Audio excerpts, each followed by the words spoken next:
I'm next to the litter box. Yes, Chelsea's always placed in the I mean, it's a nice litter box and it's a nice room. Don't get me wrong. I mean, it's not that nice litter box. It's pretty basic, but well, I just, I say I'm next to the litter box, and I think about like, where do people usually keep their litter box? And hopefully I don't like bathroom litter boxes. I was just about to say that. But like, I just was like, how would you visualize if someone's next to a litter box? And like, yeah, the bathroom is. We're not in the bathroom. It's wet. Yeah, no, I do not want to step out of the shower and step onto litter. Absolutely not. Yeah. I feel like we should start again. No, that's funny. Hey, Chelsea. Oh, hey, Victoria. You know what I need? What? Breath of fresh movie. Me too. All right, let's make a reservation for that. Oh.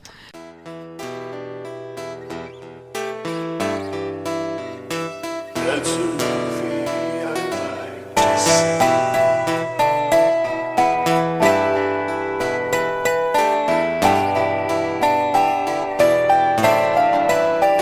Ding ding. Party one. Yeah. I don't know. Oh. I don't know if I've ever worked at a restaurant with a hotel bell. The at the front. hotel I don't know why I was like ding ding. Ding, We ding. need a table. This is a Breath of Fresh Movie, a weekly podcast where me, Victoria Harley, And me, Chelsea Pope. we watch a movie neither one of us has ever seen, and then we talk about it. And ding ding ding ding. Spoilers ahoy. Yes. We won't talk about everything. We might though, because we really liked this one. But we will, and that we're going to talk about anything. At any point. And Maybe even all at once. Absolutely. And this week's episode is the 2022 black comedy, The Menu, directed by Mark, I think it's Millard.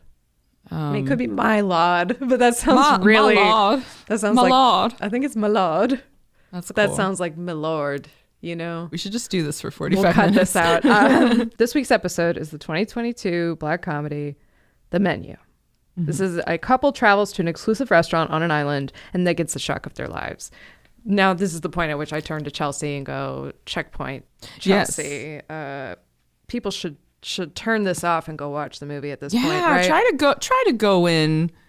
No, don't say raw. Don't say raw. Don't say raw. Go in blind. Don't say blind. Go, just go in fresh. Like the pod. Dig, exactly. Just if you haven't already been inundated with spoilers since it hit streaming, because I don't think a lot of people not as many people saw it in theaters.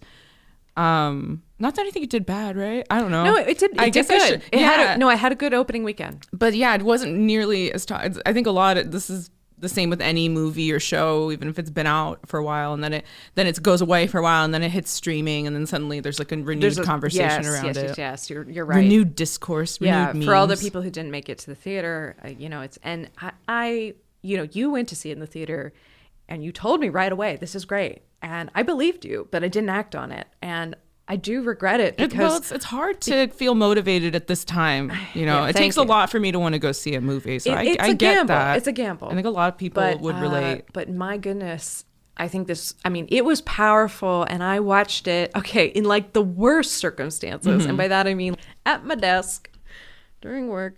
And my boyfriend kept coming into the room, and I kept pausing it. I don't want to ruin this for you. Yeah. Like, I'm not... And because it's good. Because it's so good. And I kept... That's very thoughtful of you. I mean, but I was getting annoyed. I'm like, I need you to leave. No, because I need to finish. He was sabotaging himself. Yeah, he was. No, it sounds like No, I can't have it because it's so good. I can't have that. So, and I've, it's funny because I think part of why maybe there haven't been a lot of spoilers out there is because I think people who like it don't want to ruin it. Yeah. And I've had the same kind of experience. I was just with a friend the other day and hasn't watched White Lotus yet. And they said everyone who has talked to them has refused to tell them anything about it because they want it to be pure for them. Yeah. That's how good something, like that's now the modern kind of marker of quality, I feel. No, I don't want to spoil it. No spoilers. Anyway, I don't know. Get off the boat now because we're going to the island. Yes, we're going to the island. There's no turning back. There's no turning back. Toot toot. I think the cast of this movie is really incredible. Good. I just want to rattle off some names before we get into our first impressions. We've got Ralph Fiennes, Anya Taylor-Joy, Nicholas Hoult, Janet McTeer, Hong Chow, Amy Carrero, Paul Edelstein, John Leguizamo, Judith Light, Rob Yang, Christina Brucato, Mark St. Cyr, Peter Gross, Arturo Castro, Reed Birney, Rebecca Kuhn, and Adam Alderks. Now, that's not everybody, but that's almost everybody, because this is such a intense. This is an ensemble, right? And you wouldn't know that from the marketing. I guess, yeah, like the way I do like the poster though. Actually, I think it's a pretty good. It's a nice. It's not the full Avengers type of thing where everyone's piled on each other, but you get a sense that there's other people looking over their shoulders. But I think one might not have expected to go in and like, because this is almost Altman like in the dialogue being overlapping. And the way that they captured the sound on set, it literally they mimic the exact method Altman used, which is like you have two sound recordists, one person who just focuses on the master dialogue, and someone else who's responsible for just getting a mix of the whole room.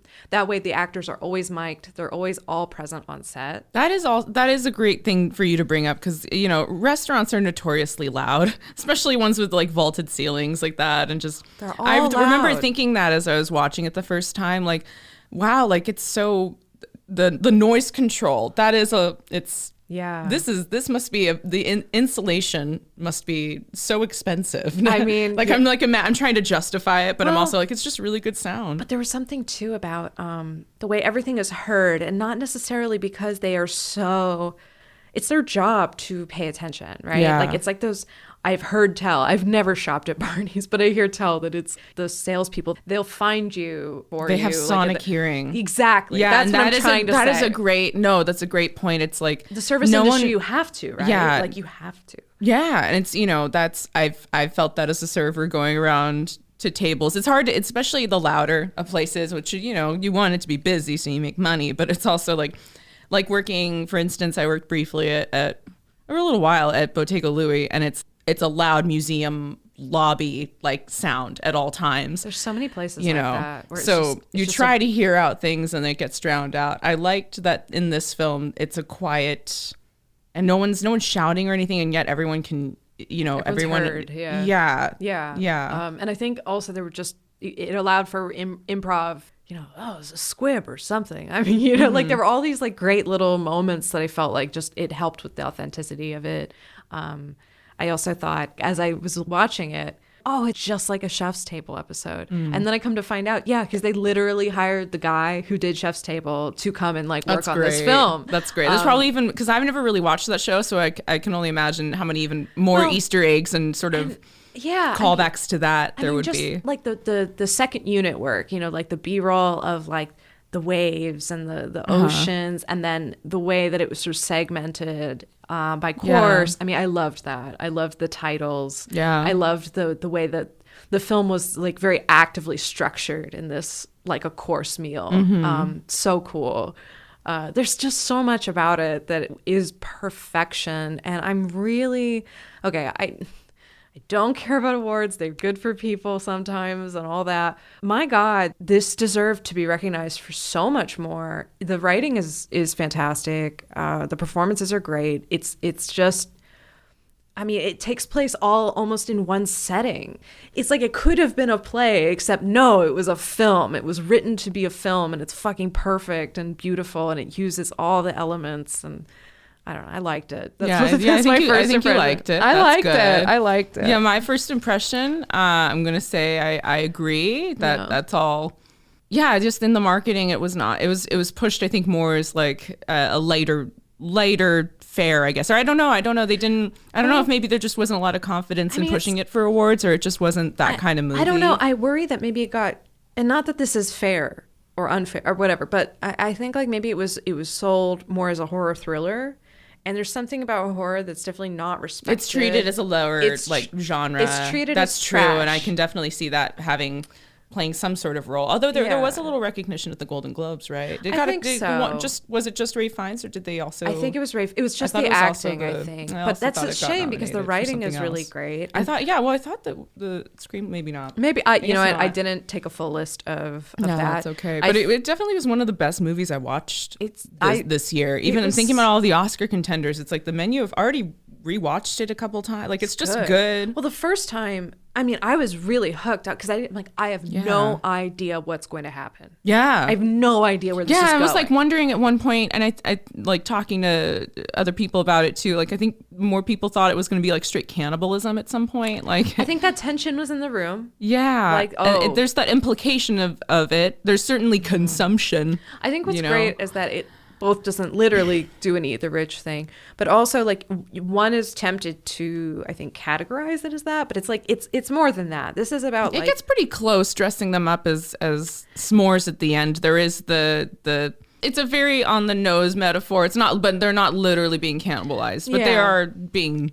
That said, they're prepped. I really think though this is a movie that's more about the perversion of a value system. Yeah. Like, who's paying $12.50 and $12.50 to get tortured and set on fire. Well, I mean, even if it was just a high-end meal, it's like, what the fuck? You know? Like, I think the s'more, the way he says, somehow it's the worst of us. It's the processed foods. It's the thing. I loved all those little speeches. Those were so good. That was like, one of the best. Yeah. I mean, it was great, fitting. And he's talking about like, why is this associated with innocence? Again, the perversion of the value. Like, we should be protecting our children, giving them the purest things, but we give them this like. It's very powerful, the analogies that are used. Oh my God. I respect and appreciate that. And it really does sell the idea that this chef is who he is for many reasons. He's a storyteller, but also I like that he himself gets called out, and there's no high and mighty depiction of the chef in that restaurant world and that restaurant's culture. It's dissected, thankfully, with an outside character that's acting as our eyes, our view into Margot this, it's the vehicle for the audience. Where the ethics where the ethics on both sides fall short. And just like the comment on hospitality, excess, the cruelty, and becoming the thing that you hate. And the obsessiveness versus love. I also felt like it's such a cult thing with this, like, everybody lives together and only no one's allowed in the chef's house. Like, I'm like, oh, this is a fucking cult. Like, I'm like, holy shit. Definitely a lot of like Midsommar, is in Midsommar, whatever. It's a lot of scenes, a lot of just like shots that are reminiscent of that. I mean, there's that the music at the end too. Yes. It's a very sort of almost melancholy but uplifting kind of music. Agreed. Like it's poetic. Bittersweet. It's bittersweet. And I think like the cabin where they cure the meats, they specifically mention it's a Nordic style. So it gives us that little Nordic cabin, and so there's this shared and everything around it is kind of style. So they have the toilets out in the open, the latrines. It's very military. It reminded me of like it's nuts, an even worse version of like the cots in every war movie. I mean it was they were living in like a Nissen hut, like a classic barracks situation. We gel.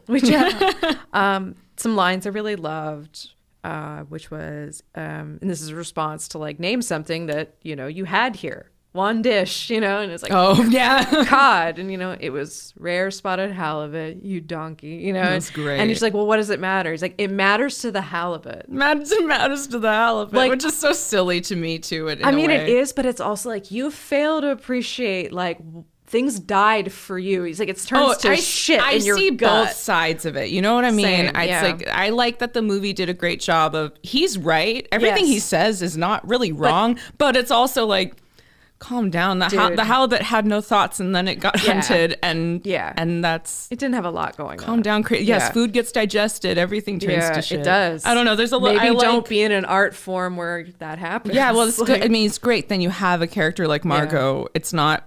I think it's so... It really makes this movie work that she gets... That she is... single, like, is able to get away, basically. She's the last girl. I think if it had gone the more pessimistic route where she didn't get away, that would have... I don't know if I'd want to talk about it. No, I'm with you. It would be it would be like a Haneke movie. It would be a little more like Promising Young Woman, where it's like, ooh, that was good, but that was also I don't know about that. Hurtful. Okay, maybe not. No, I didn't mean I don't know about that. Yeah. I meant my reaction with that watching that movie, and then you're like, I don't know about that. Yeah. I don't know about that part.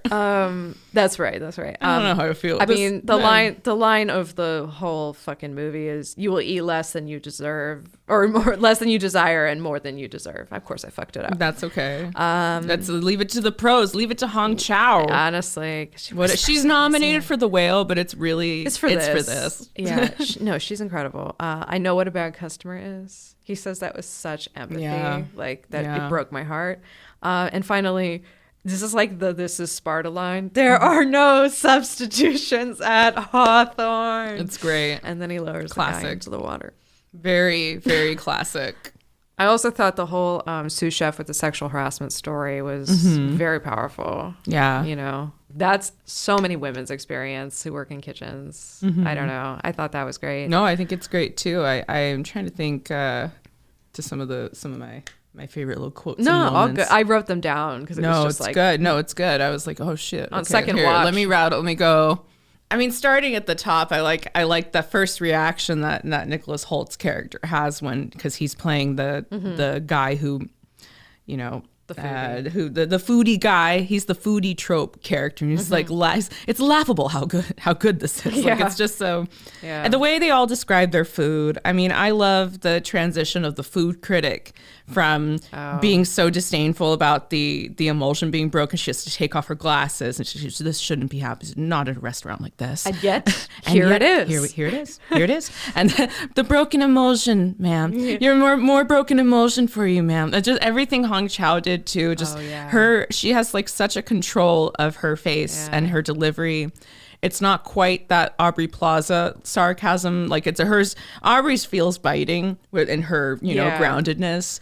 But then you look at Hong Chow, and she's got a little bit of this she nails that hospitality. Like that's just what I was thinking. What you can get away with. Yes, exactly. And until of course, obviously they tip their hand partway through the movie, and it's going to be a bloodbath. But she is routinely like, "Please be seated." Yeah, she's constantly she does a great job hospitalitizing the room. And I love. Especially with the tech bros, because I've had to serve so many people like that, and they kind of treat you as a sideshow a little, and they want to make fun of you almost, or make fun of what like you kind of have to just stand there and so even when they're standing outside of the smokehouse. And they're like, whoa, would all hell break a day early? Would all hell break loose? And she's like, well, actually, the bacteria in your body and blah. So yes, actually, enter the bloodstream and then enter your spinal column. And there you go. Renderance thereafter, you would soon expire. So yes, all hell would break loose. But that's good thing we're pros, huh? I love it. No, the way she cuts the tension like that. It's so good. And then also too the Easter egg when you rewatch it, and she's like, we never burn anything unless by design to make delicious. Yeah. Everything she says. Oh no. Tortillas, deliciosas. These and are her face never really moves. It's always that same plastered. Yeah.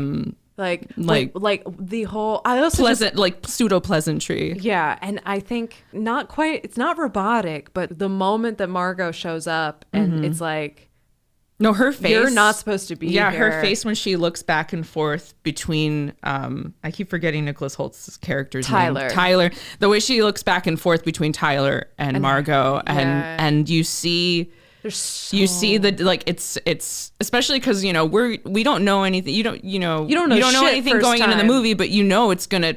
Well, you probably have seen a trailer or have heard about whatever, and shit's gonna go south, and it's just like, oh, what. Yeah. What diabolical. I also think there's something treachery awaits. Tremendously self-aware about the fact that this role was meant for Emma Stone, and here's Anya Taylor-Joy taking up another woman's place. I love that. That's actually like really, that's a good. I I didn't pick up on that. I mean, like down to like the place card. You're like, not supposed to be here. You're not supposed to be here. Yeah. Like, because that's the thing, right? It was Emma Stone really was funny. initially, and it does, as you said the other day, it really feels like they're cosplaying Emma Stone.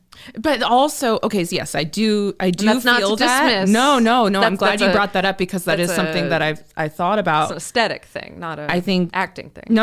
I think Anya Taylor-Joy does a great job. She's not bad. Is it a role that it's I don't know. It's the type of character a lot of actresses would do a very good job playing, probably. Yeah. You know, and not even just Emma Stone. In fact, I don't know if that would be my next pick. How about Hong Chow? I mean, no, that's such a perfect role for her. I know. And I love it. She channeled a lot of that same energy when she was in Watchmen. Yeah. Oh, I love that character. She just shows up with the genetically and the baby for the. Oh my god, that's crazy. The character Elsa must have. It seems like I saw a little bit of like behind the scenes footage. Mm-hmm. It seemed like people adored her, like because she would Hong go. Chow? Yeah, because I mean, or just her performance of Elsa, like Yeah. that character, because she would just go to this place that was hysterical, but she was so solid. funny. She's Yeah. like, I know who you are. And like everything's so. It almost a little bit reminds me of like a much more muted version of like if Marsha Brady, but like Christine Taylor's Marsha Brady is very. I've never heard of a George Glass. Like I don't know. It's a little bit of that energy of Totally. like mean but sweet. Like, Yeah. I don't know. She did a great job. That hospitality, the line that you can go up to, and just like, so can we get some bread? No. I know who you are. Yeah. No. Yes. You work for Doug. Yeah. Yeah. Oh That's my God. good. So good. I got to say that this whole thing originated when one of the screenwriters, Will Tracy, he went to this very exclusive restaurant, a dinner at Cornelius, I'm going to fuck this up, Sjelmats restaurant, which is in Norway outside Bergen. He literally took a boat to an island to go, and he said he watched the boat leave, and he just thought, what if something went wrong? Yeah. And then the idea for this is born. Also, you know, he, and we'll talk about his background a little bit more, but both he and the director are like, I'm not a foodie. I don't feel comfortable in these places. Yeah. So Margot being kind of like, yeah, I don't know what all this is about. Like, are we eating a Rolex? Yeah. You know, that kind of line. Like, which I know was such a trailer line, but it was a good line. No, but I like it. It's and I think, you know, she does good with, you know, people, I don't know, people have been critical with Anya Taylor-Joy's performance in this. And I think she does this is one of the better I think she things. does a good job. And I don't think that, but that being said, I think it's the kind of role that, not to say it doesn't require range or a certain ability, but I think there's a certain... Well, I mean, if girl next door, but also like rough around the edges type of, you know, why Emma Stone like would have been a good, good fit too. Emma Stone like also though might be too. I would squeaky almost clean. rather Like, if Emma Stone like circa like 2013 or something maybe like a young like more. Yeah. I almost think like she's too. I mean, she's too pretty. No, girl, you're too beautiful. I mean, yeah, I think we had talked about this, and you mentioned something. How dare she? I think you used the beautiful phrase, women can well, they can do things. They can have trouble too. But you said I think I would have liked to have seen somebody. I think you said more dead in the eyes. A little, yeah, just a little deader in the eyes, because like it is. You know, this whole I want to see it's like just some eye bags a little bit, a little tired. Maybe a couple of regrettable tattoos. Yeah. Am I talking about myself? I don't know. I'm just saying. I think we need representation for tired girls. And we didn't know right away that, Margot's actually a sex worker. Mm-hmm. And so the recognition Chef Slowick has of her as like a fellow service worker, that was the only part that I didn't quite believe, you know? No, she looked good. She looked very like hipster chic. Like she had the boots, but then she had this really pretty silk dress. Like, I don't think it's Reformation, but it's like it's some nice brand dress. Yeah. It's some good. But she jewelry. has taste. Yeah. You know. She has some good jewelry. Accessible fashion, but tasteful, and then the matching leather jacket. Yeah. You know. Yeah. I mean it. I don't know. I loved the looks of all of the characers. Actually, I mean, I thought just the pairings. Every table had an interesting dynamic going on. They were caricatures, but it wasn't so in your. It was more definitely more nuanced than Glass Onion in terms of depictions of characters. Yes. But you also get these like John Leguizamo, which is like a great type of, like, he leans into that self-insert quality of the character, but also with like the super tight vest and the shirt, you see he's got this density to him, or you see he fucked around with a little too much alcohol, or he's whatever. Still trying to squeeze into this his life. intern and the polka dot, like, I mean, I really loved his performance so much, especially like, you know, when they all got chased off, you know, and he comes back and she's like, "How'd you do?" He's like, "Great. I was one of the ones that got away." Yeah, I love it so much. It was very, I really actually felt for him. I know it's like he didn't appreciate the food, but he didn't seem like a bad guy. No, when he he sees the tortillas, it's like, bad part, bad Dr. script. Sunshine or whatever. Paging Dr. Sunshine is like, fun shoot. Bad script. And it's a very good sense of humor. No, it's like, and the fact that, you know, Slowick takes this one day off. It's sort of funny that it was my one day off, and that story is such a it's a nice reveal of how petty he actually, like, yes. Oh, in case you weren't clear about whether to admire this guy or not, totally he's crazy. That said, I know that the director and Ralph Fiennes both agreed, though, that although yes, his behaviors are psychotic, yes, he does do things that are criminal. However, this is a guy who's an artist who has suddenly woken up with this terrible realization that, you know, he's made it, but he regrets the sum of all his decisions. Yeah. And mess. Well, describing like part of the mess. Well, that was a whole interesting thing. I mean, we can talk about each dish, but like the many sacrifices, the mess being the body. But these are the things he talks about during the mess. I mean, not that's yes, but just exactly. These ideas of like you give what you get nothing, like at the end. Ultimately, people you will the giving tree, but then like what if the giving tree became self-aware and was like, bitch, shit, like, well, the idea that you give and work to please people you will never know. And who made the idea that like these people cannot be pleased. Yeah. You know? Yeah. And that he's lost his love or his interest or his fire for his own creative passion, which some people who, you know, even this director is like, that's a feeling I could, you know, relate to. That happens in every artistic field and definitely in the food industry too. The more renowned, then you will always inevitably get a backlash of people like, it's overrated. Oh, this isn't really that good or whatever. Or you could go through a bad phase, and that's how you're only as good as your last great meal, your last meal. Yeah. Even with movies too. Like, I mean, I look at like the criticism. There's like a backlash to movies like Everything Everywhere All at Once. Like if you peak too soon, you're gonna get in it. There's going to be like it's just a lot of like. Actually, I grew up being contrarian. Maybe that's a loose thing. It was very useful. Yeah. But no, I agree. I think it's worth mentioning. It's good to criticize. It's good to analyze. It's good to question. Like, did I really like it? I'm like, yes, I did. But it's good. Yeah, I know I did. Yeah. I know that the rocks together. Oh yeah. Come on. Yeah. Like, there are people who think that's stupid though. You know, well, they're stupid. I agree. It's funny though, because this movie was so emotional for so many people, and then it's like the upset reaction of fans like myself, ourselves, and be like, "You're stupid." It was beautiful. It was definitely silly, and I think, but the idea that like there were so many just moments and lines that were achingly beautiful. Oh yeah. You know, like in another life, I would have loved to have just done laundry and taxes with you. It's like, oh no, I'm crying in public. Anyway, back to this. Oh, by the way, before Mark Millard, I'm just gonna say it like that. Before he got the project, Alexander Payne was initially attached, which I think was interesting. The guy did Sideways. I wonder if it would have been a little too like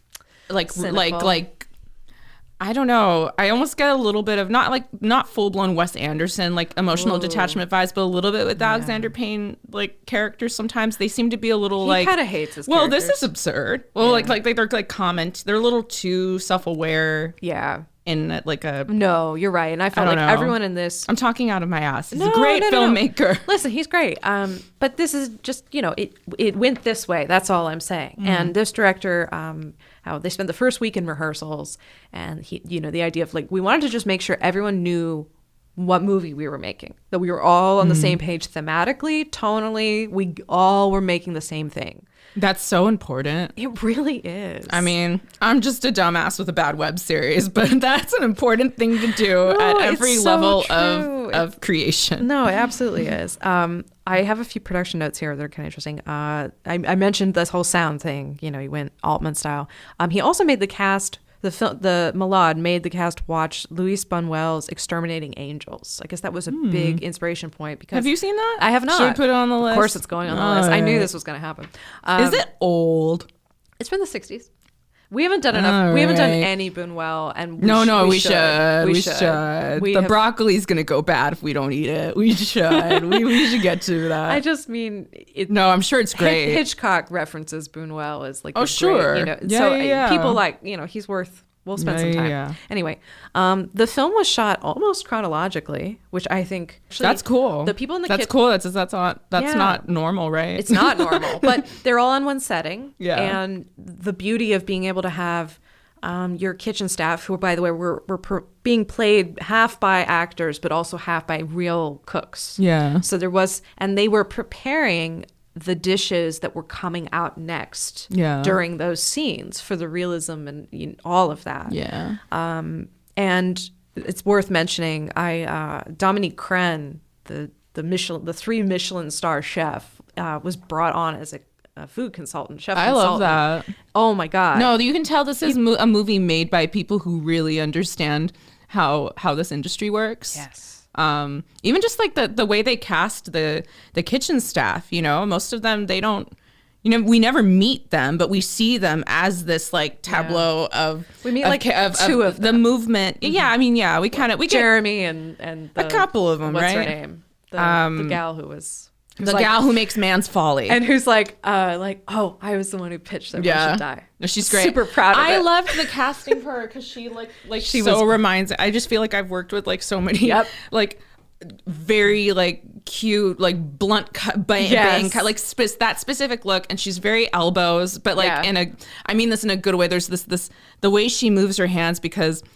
The other ladies are asking like why, like do we the whole dying thing, why do we have to do that? And then she's like, it doesn't work if you menu doesn't work. That just doesn't work. Otherwise it just tastes good and who cares? It means we leave and it means nothing. It means she said otherwise it just tastes good. I was just like, oh, that's. I do love how I like that. The Lillian, the critic, is like, oh, this is fantastic. And she's like, there was a time when that would have meant a lot to me. And then she has like a little bit of a breakdown. She has a little meltdown. And I like that almost turned into a moment where they were going to kind of maybe get some leeway. Yeah. I was wondering, is this going to be a girl power kind of movie? Well, I loved that Margot was the first one to go, yeah. And it's the emoji for me. That was a great line. So good. And it's delivered so grounded too, because like that girl didn't come off stupid, but it also was like, didn't. It was such a good indication of her just not having a clue or giving a shit about food. Just the emoji. It's the emoji. I also love that actress when the men are all sent to run away. Yeah. John Leguizamo's character leaves his jacket with her. Mm-hmm. And then when they go back inside, she just drops the jacket. Like, well, fuck this. Like, I'm not carrying he's dead probably. Like, you know, Dominique Crenn, like I said, was involved. The production designer, Ethan Tobin, worked closely with her. She looked at the script. They helped develop the dishes. They had she also had long conversations with Ralph Fiennes about, the psychology of it, how to run a kitchen, which I guess was really, he needed that. He's really good. He likes to do prep work, and he didn't feel like he was really there. And so, he just basically played a cross between Voldemort and Ramses from Prince of Egypt. and I think he does a great job. I mean, all that prep work, that's like, I take it seriously, but also he's definitely not from Idaho. He's definitely not from Idaho. I mean, I like we can assume that he just adopted the culture so much that he developed an affect or whatever, people do that. They do that. They shed their backgrounds. I just watched Reese Witherspoon, she talked about how she had to lose her Southern accent, and she developed more of like a Valley accent to try to fit into roles more. Like, it's a thing that you do to adapt. But, yes, but it also was very fun. When I was in Idaho. Yeah, and I mean, like Stephen Colbert famously dropped his accent. And all that. Yeah. No, you're right. I think maybe not the most believable. I think Ralph Fiennes had the saddest eyes I've ever seen. Like that. There was so much going on in his expressions. Like although he had many speeches, they were always very terse and deliberate. He speaks with such intention. Yeah. I just thought a really great performance. No, I'm not a Fiennes fan necessarily. I mean, I'm not a hater, but I'm neutral. I mean, well, I always think he does a great job. This really upped it for me. I just don't think he'd be nice to me. You wouldn't be nice to any of us. I want him to like me. I want him to like me. I want him to like me. That's so funny too, like on the meta levels. Like that's perfect casting of him. Oh, Nicholas Hoult. I love him in The Great. I think he's fabulous. He plays like great little douchebag. He kind of reminds me of like a Pete Campbell Mad Men type, like that sort of hapless, desperate person. He's like not afraid to be vulnerable in this really ridiculous way. Yes. Like that is very amusing. It's like almost a Daffy Duck quality. Yeah. A little. Yeah. Like, I mean, him playing like Peter of Russia, like he's a czar, so he can just do whatever the fuck he wants anytime, and he knows it. And it's just wild to watch him live in this sort of medieval insanity. Yeah. Like, anyway. I love him. I love Nicholas Hoult. No, he does a good job. Very fun in this. And you're being a child. You were acting like a baby. You're a child. I don't remember. You're child. Child. Yeah. You're being a child. And I mean, I guess it's a credit to Margot being very good at her profession, but I really just presumed a level of intimacy. Like they seemed like a couple who kind of maybe had known each other for a few weeks, had been dating for a little bit, you know? Yeah, I didn't really pick up early on that he had hired her, because they seem to have some good, when she's like, please don't say mouthfeel, it kind of like smirks, like mouthfeel. Like he's being, yeah, and she laughs. Like, oh, that looks kind of jokey, flirty, cute. But I kind of feel like it's like she's playing tennis with herself. He doesn't give a shit about her, is what we've come to realize, like at all. He's there for this experience. Anything he shares with her is for himself. Yeah, it's for him to be a dilettante and to, you know, talk about this, and he's got that, and I have one, and that's a thing. Oh, you don't do that, and like, don't smoke, it'll ruin your palate. It makes me think of like what it must have been like, that hiring process, how like he came across her, his level of desperation. How last second, where did he meet her? Was it an escort service? Was it, don't know, you know, there's a lot of mystery around that. But yeah, in watching it a second time, I really tried to study that very first, because the first scene is her lighting a cigarette. Like that's the first thing. It'll ruin your palate, and the last thing is her taking that wolfy bite into that. Oh, yummy. Fuck yeah. That looked like a good burger. Burn it down. That looked like a good Apparently, burger. Dominique Crenn taught everyone how to do that burger. Ralph Fiennes, the smash burger? He did all that. Ralph Fiennes did the whole thing on camera. Oh, yeah. But apparently the director's like, I can't cook, but now I know how to do this, and it's fucking great. Yeah. So, yeah, the food was, they took it, the phrase I think someone used was, the food had to be deadly serious because everything else was very funny. Yeah. And yes, Chef's Table. Everything's taken very seriously. It's when a really good comedies. No one's doing any winky stuff. No one knows they're in a comedy. Yeah, no one knows they're. I mean, you get like joking lines like, "Oh, I was the only one who got away," but he's saying it as a coping mechanism. Yes. Like you get the subtext there. Or even when Anya's she's doing her sassy quips before she really understands how fucked everything is. Yeah. Once she's got the 15-minute timer, she's not making wisecracks anymore. No. And I liked they literally set a timer. Yeah. And I also, just to go back to that cheeseburger scene, I'm on reflection, the movie needed that break in the tension. Yeah. It was such a wonderful, like, part of why it felt so good. And it makes it hit so hard. Yeah, because the whole time you're just like, oh God, what is happening? It really is. It gets to, we're like at the 11 o'clock hour, quite literally. Yeah, and I'm thinking, she might not live. This might go. That's why I think of it like Haneke, because I'm like, in funny games that everybody, spoilers for fun. I fucking do not like funny games. Spoilers ahoy. But just that the idea of there being no way out, no winning. Mm-hmm. It was rigged against you from the start. But like that, when she tries to call for help, she had to fight. She had to like stab. She had to stab her way, and the gun gets the radio, and then and then you think that it's gonna. Yeah. Or that something might happen to this one guy. Because that was my other concern. I was like, oh, great. Are they going to like, he's just one guy. What if they like, you know, capture him or something? And then, oh, I'm sad too when the rescue ranger guy, he says he's a fan of Beijing Dr. Sunshine. I wanted that to be real because I loved the idea that right in front of the chef, there's somebody like else. this populist validation that it like just shows how out of touch chef is. It was just salt in the wound. Yeah, it was just sad. But I loved I was so in love with my own idea of the irony of that. I thought I thought Judith Light deserves some attention. Oh yeah, we haven't talked about her yet. We don't have to get into, there's not much to say other than just like she does great. She plays that. I mean, the way that the couple dynamic there, you know, it's like saw Perry the other day. You know? Yeah, I like how she does the thing that it reminded me. Their table reminded me of that SNL sketch with Will Ferrell and Sarah Michelle Gellar and Anna Gasteyer, and they're the family just kind of pushing veggies around with their forks. And then I drive a Dodge Stratus. But it's just everything's like, it's fine. What's that supposed to mean? That just like I'm just waiting for something to erupt. No, totally. From the start. She's picking at the eat your rock. She says eat your rock at the. Anya Taylor-Joy's the one that says eat your rock, right? I think so. Yeah, I don't remember. But there's a tension there that I mean, of course, we learn where that's coming from. But I just thought that moment at the end where.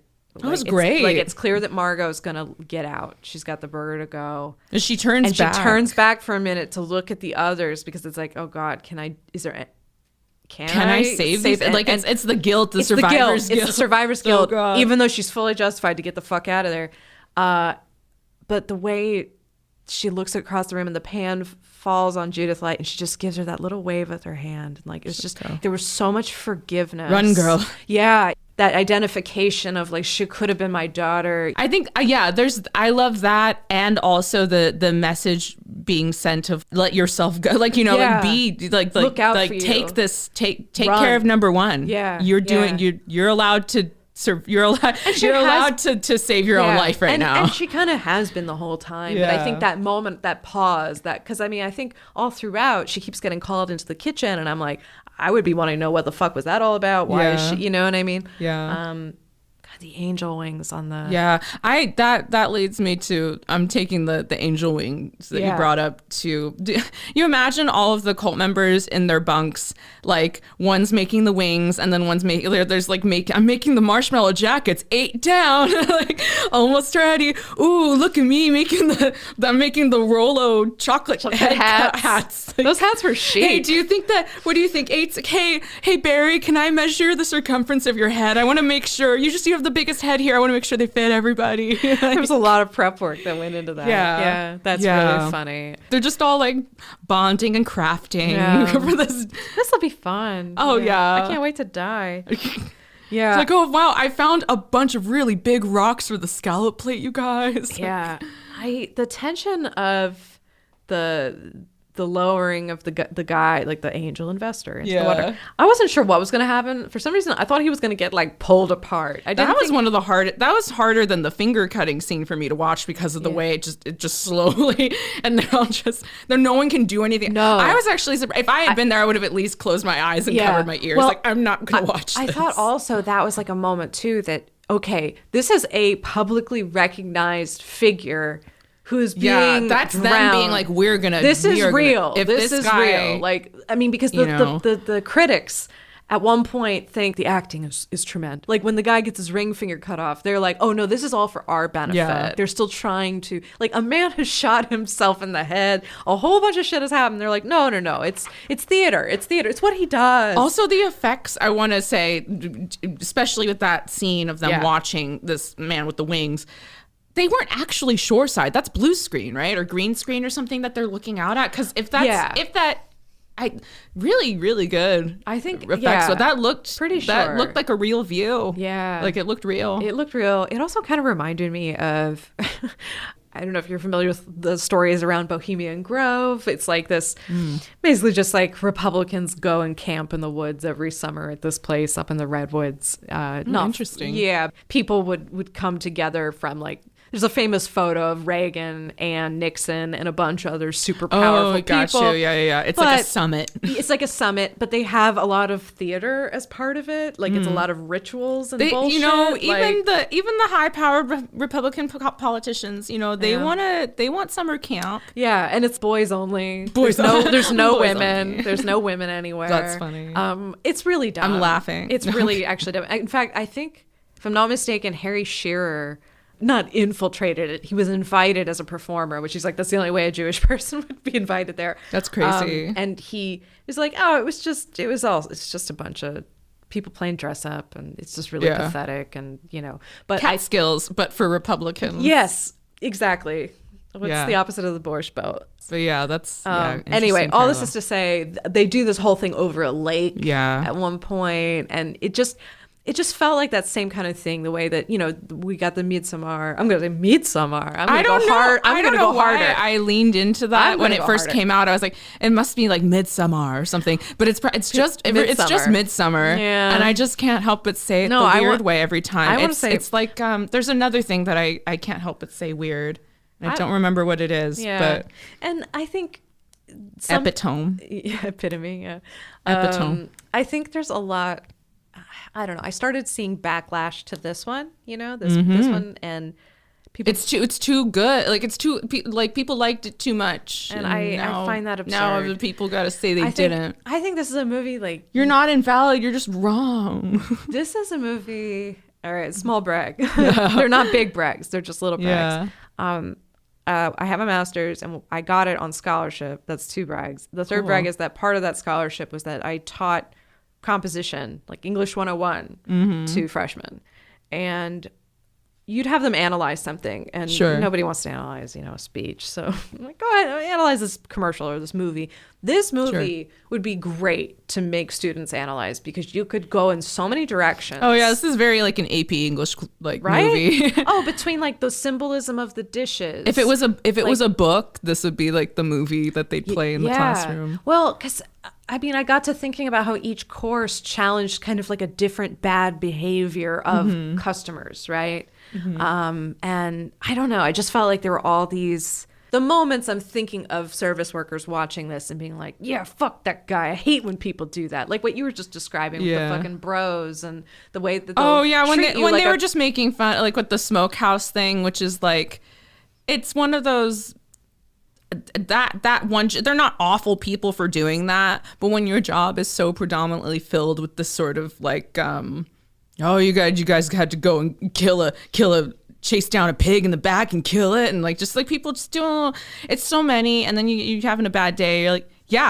we did. And you know what's fucking funny about that is like at the very beginning when they're on the boat, John Leguizamo comes on and makes these boat jokes. Oh yeah, and he's like, steady, and no one laughs. Yeah, he's like, yeah, you know, boat jokes, and they're like, yeah, man, we are on a boat. Yeah, douchey, like only insular to themselves kind of jokes, and because the jokes are, they think they're better than everyone, so it's just and the way they reassured each people, other. Yeah, like, we'll see if they turn in, then that means this will be it. So we're fine. Yeah, we're fine. Like the way they enabled each other's stupid shit. Their intro, I felt like, was the most on the nose, but in a palatable way. When they're like, "No, of course it was my fault. No, we're fucking assholes. Yeah. We're pieces of shit. Yeah, somebody shoot us. Yeah, right. Although part of me was like, God, I still fucking hate you. No, but it's funny that they're that cavalier about it. I know. And this whole like, it works. Yeah, and this restaurant.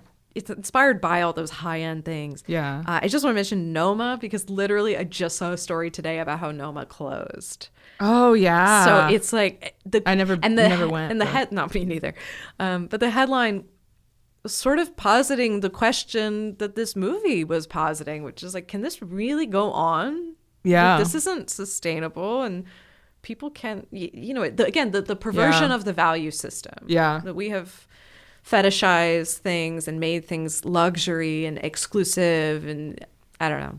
I think the obsessiveness that leads him down this path. You know, I'm talking about the chef Slowick, but again, it feels sort of like, I don't know what it's like to be successful, but the thought that you can attain a level of success and have a new, I don't know, art is always in conflict with capitalism, right? Because the aims are just so different. Sure. And it feels so inescapable. And I think the aims of art are often diametrically opposed. Sure. So to me, it's like, yeah, you could say, oh, this is just the rich kind of movie, but I'm like, it's way more complex than that. And it's such a brutal reflection of where we are as a species, really. Mm-hmm. So I don't know. I thought this was intelligent, fiercely funny, really well made, well shot. Yeah. There's so much talent and research and authenticity. I mean, they made the people working in the kitchen go through like a real boot camp of, you know, like how you run anyway. It was authentic. Yeah. Dominique Crown was like, it was like we were opening a restaurant. Right. By the way, all that food, that prop food was very edible. Yeah. And not disgusting. So very cool. They actually, you know, got to really eat. They said we didn't have to break for lunch because the actors were just eating all day. Anyway, this premiered at the Toronto Film Festival in September of 2022. It was released November 18th, 2022. And Fox Searchlight, this is apparently the biggest release they've ever made for a film like this. It was like number 3 at the box office at the weekend it opened. It did pretty well. It's definitely made back its budget. And considering how much talent is involved, the budget was, you know, about $30 million, which by today's standards is like low average. Yeah. So I don't know. Again, we could stand to have more movies like this that are in that kind of that mid budget. It's crazy that that's mid now though. Like you know, just thinking about Ishtar. Yeah. Okay. Did you have some reviews to share with us? People liked it. Of course they did. It was good. It has a 71% Metacritic score currently in the year of our Lord 2023. 7.2 out of 10 IMDb. On Rotten Tomatoes, the 88% is the tomatometer with the critics. 76% audience score. So I think not everybody gets it. I think those are people who never worked in service. Plebeians. Philistines. They just don't know. They don't know. Yeah. They don't know. Yeah. They don't know nothing. No, that's fine. Your opinions are valid, even if they're wrong. I mean, I'd like to burn it. No. Yeah. It's Wenlei Ma from news.com. I think it's Australian. The Menu is an atmospheric claustrophobic thriller with a killer ending, but manages to fall short in serving up a full course of deranged delights. It's interesting. Then another top critic from Cincinnati, some user, I think, I don't know. As much as I liked it, at the end of the day, it's not quite as smart as it thinks it is. Which is just like not anything we've been saying at all, like up to this point. I think it's quite good. Quite good. I think it's. I don't know. I don't think it falls short. I think it's pretty good. I think it said what it needed to say. It got in and it got out. I mean, it moves quickly. I was delighted that it take the experience of high-end dining and infuse horror into it. It was great. It worked. Like I don't think we could have gotten. And those I don't think they could have drained any more juice out of that story without it feeling a little bit too long at that point for me. And Chef Slowik is just a great character. I think a strong character to make everything work. I just wonder in what ways did they feel that it had fallen short, or were they expecting more carnage? Because I don't know. I didn't know. I mean, I'm not going to read a full review.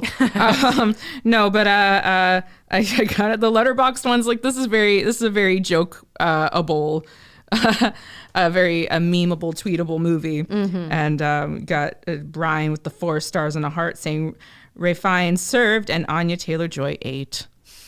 And I liked that.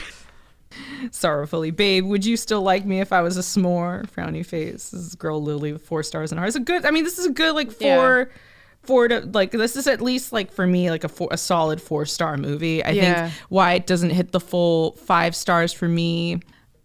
I wanted more, but I also appreciate getting in and out. You know, so it's like it's kind of a 2 sides. For all the nice things I'm saying, I was like, oh, I wanted more movie. But it's because I liked it. So I think it's like thinking about why I felt that way. It's not that I felt that the story was incomplete. I just wanted more movie because I really liked the movie. Yeah. And I guess maybe in a way I shouldn't punish it with a lower star rating. But it's a similar feeling I had a little bit with Zola. Yeah. And I had to reassess why I felt that way. I was like, I just wanted more movie, but it told the story it needed to tell. Yeah. And it was a complete I think it's okay movie. to hold back a star. I think that it's like that sense of long. I kind of get leaving a little like I wanted a little bit. I guess I was leaving a little hungry, but that's not to say I didn't thoroughly enjoy this movie. Yeah, and I mean, I'm a big fan of movies that end really on the right, like the right moment. What is that? So prescriptive, but I like these to end a little earlier. There's a lot of times where I'm like, the movie should have ended soon. It should have ended there. I actually do kind of feel that way about Everything Everywhere. I think it's like maybe like for me. For you. And this is another phenomenal movie. I hope it wins Best Picture. Yeah, me too. It was like 20 minutes more than I think I needed, maybe. Yeah. No, I think I'm the only person who feels that way.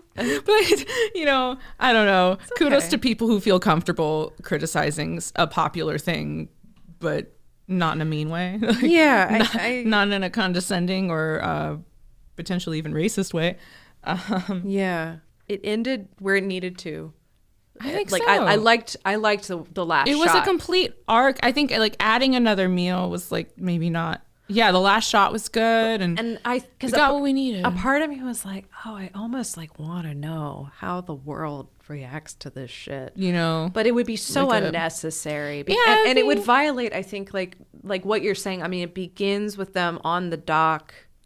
And then they go to the island. It's supposed to add to that claustrophobia of that you are just here in that moment. There's no boat to leave on. Yeah, I'll call a helicopter. Yeah. That'll be difficult without phone service. Yeah, they don't have there's no service, no nothing. And getting a sudden like I don't think it would have served. Which hand will you be handling this with? I think like even with Moon. Yeah. Because there's a little bit of that. But I think it was just the right amount where it's just that in the voiceover. It's in the background. You hear the different things and you don't really. I feel like in Moon you needed the comfort of knowing that some kind of justice was perhaps, like that the secret was out. I think it's that same thing with I'm glad Margot got away. Like with Moon similarly, like I'm glad to have the peace of mind that this, Yeah. But it is kind of, I mean, this is part of the great thing about movies is when you're left with like, oh God, what spins out after that? Sometimes the ambiguity is okay, and then sometimes you're like, it's so you fixate on it, and then it takes away from your enjoyment of the rest of the movie. I mean, for me, like, fixating on the. I mean, let's pretend. I need to believe in it something definitive. I have to make a choice in my head about what I think. Well, like, okay, she gets away, figures out how to pilot a boat. Yeah. But. Which that was the thing, right? It was like there was a boat to leave on. There was a boat. There was a boat. I also thought it was funny. But it was the Rescue Rangers boat. I think that was the boat that came over. Okay. Unless the guy left afterwards, but I think he was part of the posing. I think he was just role playing, right? Yeah. I thought maybe that was his boat that brought the Rescue Ranger. But anyway, if you got away, you go through this horrible experience and you get away. Like, what the fuck is that? Do you tell anybody, or do you just, because you were anonymous in that situation? I don't think she should. I don't think she would tell. Do you think you just move the fuck on and like watch the news on the news? Maybe? Yeah. Like, do you? I think she would. I mean, especially in light of her service. That too. I don't know now whether or not she would not still be brought to question or something because there's like fingerprints or anything like that, a record or something, whether or not she would eventually get traced down in some way, I don't know, but I do see it being a fitting that she would just kind of walk away fully scot-free. Yeah. And that would be my ideal, is that she just like no one would ever know she was ever even there, because she wasn't ever supposed to be. She was never supposed to be there. She's not on any of the papers. Yeah. She's not in any correspondence between Jeff and Tyler. Yeah. I like that. Is it Jeff? No, not Jeff. Julian Slowick and Tyler. Yeah. And I called him Jeff. But no, what you just said about her getting completely away, like scot-free or unattached. I think it's her. Yeah, I mean, she's got the trauma. I mean, she's not scot-free, but but she can take it. I mean, she could take a little. What's one more? What's one more traumatic experience? Right. I mean, she gave that guy a hand job. She'll have her own cinematic universe like Benoit Blanc and Glass Onion. She's just going to keep getting into sticky situations as an escort and then it's like just 24. making it out with her life. It's like 24, but for an escort. I like it. Let's greenlight that. I'm thinking like it's a new ensemble cast in a new high stakes eat the rich situation, and she's got to get out alive again. Oh, why do I keep letting weird people? Why do I keep taking jobs from weird rich people? Oh no! And then she gets away. I think maybe we're not again. I think like the trailer for the Menu 2, which would be like the dessert. Yeah. Well, they have s'mores. I'm like, tapas night. The Menu 2 tapas night. Tapas night. I don't know. Yeah. I'm all for sequels. Okay. Just really quick.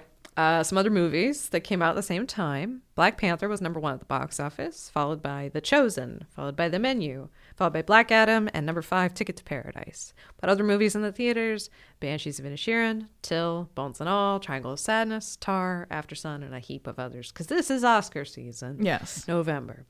In our director's chair this week, we have Mark Millar. He was born in 1965 in the UK. That was the most I could find. I read somewhere that he flunked out of high school. Good for him. Good for you. He began in British television, moved into films. He did Ali G Into House. He did that movie, The Big White, and then a movie which I think has got Anna Faris in it called What's Your Number? It was like 2011. Yeah. And then he kind of disappointed himself. He decided, I want to take more interesting, bold choices. He wasn't happy with some of the things that he was associated with. And he decided he wouldn't take something unless, kind of scared him a little bit. Yeah. He then kind of falls into directing television in America, first with Entourage, both as a co-producer and a director. He directed the pilot for Shameless, the U.S. version. He also directed several episodes and co-executive produced. It was great. He directed some episodes of Once Upon a Time, the ABC series. I love it. That's good. Well, I like the first season. I actually didn't really keep up after the first season. Yeah. First season's pretty good, though. He might have done some of them. Who knows? He then went on to do the pilot for The Affair.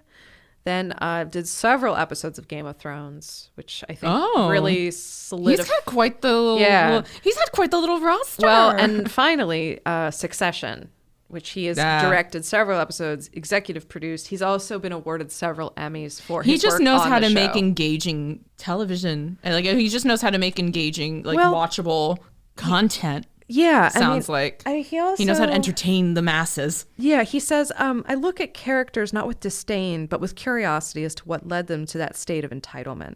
I feel compassion for and connection with the characters. And it shows. I don't think anyone is, I think the closest to people getting punched down sort of remorselessly is maybe the tech bros don't really get an unpacking. But then you even see that they're like, I think they're just little boys. They're just little boys. The happy birthday at the table. Now it seemed funny 3 hours ago. Yeah. Yeah. Well, so the Menu represents Millar's return to cinema, and welcome back. Because this was great. I don't know what else. I would love to know more about this guy, but all I can say is that if you enjoy the vibe of Succession, you might really enjoy this movie. Yeah. I think that's fair to say. Yeah. Who's your best supporting player? I mean, Hong Chow. Hong Chow. Yeah, same. Yeah. No contest. There's a lot of great, but it's everyone an ensemble. Does great. I mean, everyone's really, really well cast in this. It's just that she has the largest supporting role. She has. It's another one of the situations you almost don't want to say. I almost don't want to say supporting. It's kind of like with Sarah Bernhardt in the King of Comedy, where you're like, it's such a big role. A lot. Such a big role. I don't think it's even fair to call it supporting. And it's an ensemble cast, so they're kind of all integral. Yeah. I mean, obviously Margot and Chef Slowick are kind of.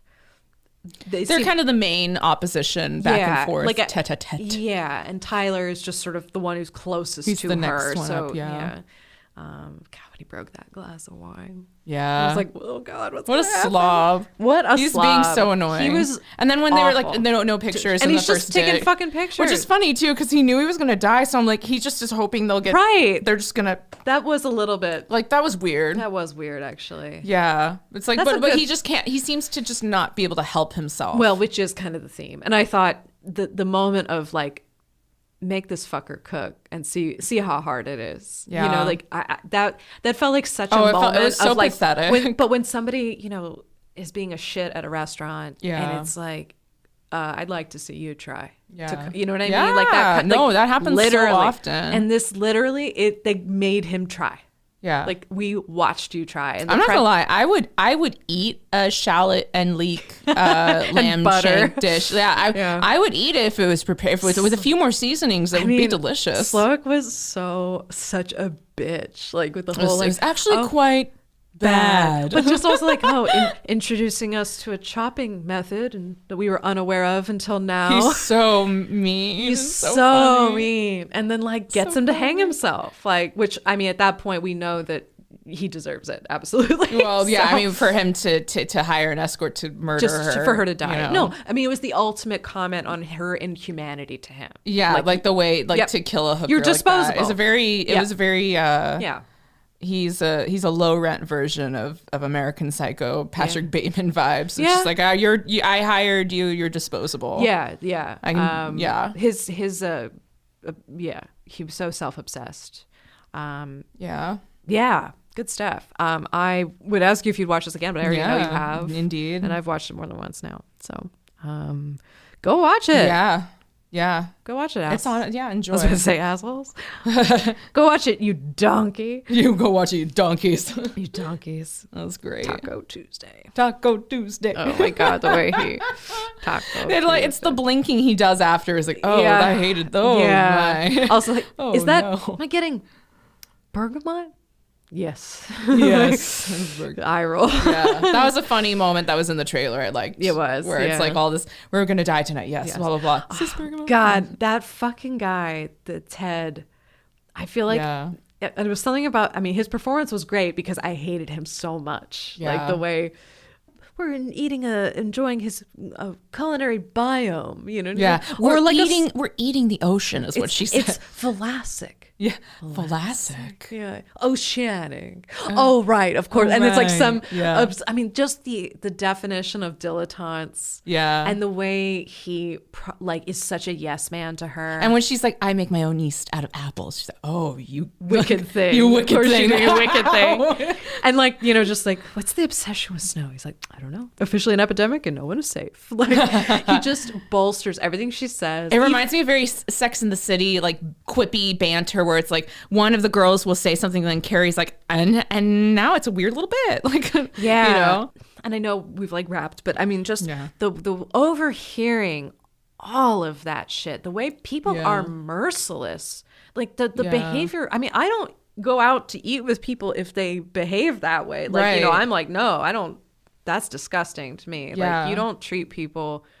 And also, like, you're in a restaurant. I mean, when I was younger, I was definitely a picky eater, like a lot of kids are. Yeah. But at some point, I got over that, and I kind of like embraced the alternative, which is like, no, they put together a dish. Yeah. They know what they're doing. It's just a disrespectful, like, to be that loud about it. It's one thing if you don't, you know, you don't like it, you send it back or something. Yeah. But then the performative disgust, when I keep fixating on the glasses having to come out, like, does that really? You're being so dramatic right now. And people do that in restaurants. You know, most restaurants I've been at where there's been at some point there's been a reaction. I mean, I've worked at like obvious low status, like Fred 62. You shouldn't expect, like, what did you expect? And the people will react that way, like with such disdain and horror that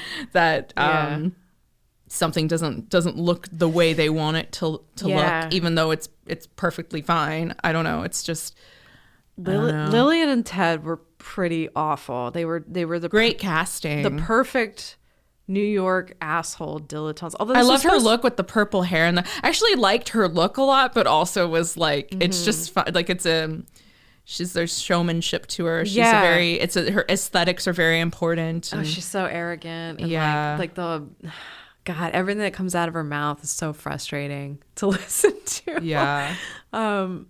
Anything he says, she will disagree with. And anything she says, he will agree with. So, like, it's okay. We're going to be okay. No, we're going to die tonight. Yeah, we're going to die. Yeah. Like, and when they find him in the chicken coop and give him that little dessert really funny. for the last one, and he just is like, in taste. I mean, how can you mistake this for anything other than a dark comedy? Yeah. At moments like that. Yeah. Like, I think it works really well. You know, if it's not your taste, I guess that's one thing. That's fine. You know, if you're really hung up on feeling like it's incomplete in some way, I think it's just concise. I think it's good. I mean, I still knocked a star because I did want more movie, but I would. It's a full movie. Yeah, right. I think the fifth star is the elusive, ephemeral. I'm not. It's something that's only for movies like Women on the Verge of a Nervous Breakdown, Clue. It's those movies that Muppet Treasure Island. Yeah, those movies that light you up from the inside. Oh yeah, that's a full Young Frankenstein. Oh yeah, that's like that's 5 a stars. complete perfect movie. Perfect movie. Not a thing wrong with that movie. Okay, anyway, let's wrap this up. Yeah. All right. Thank you so much for listening. I mean that. I really do. Yeah. She's being sincere. I am. She didn't blink a bunch. She didn't just blink a bunch. I blunk a lot. She blinked it. I blinked. I blunked out of school. Yeah. You can follow us on Instagram and Twitter at freshmoviepod, or send us an email. We love email. I know it's tough to write, you know. Yeah, I don't really, I'm afraid of my email. Yeah, I get it. I mean, if we get a P.O. box, we could ask people to write in snail mail style. See ya.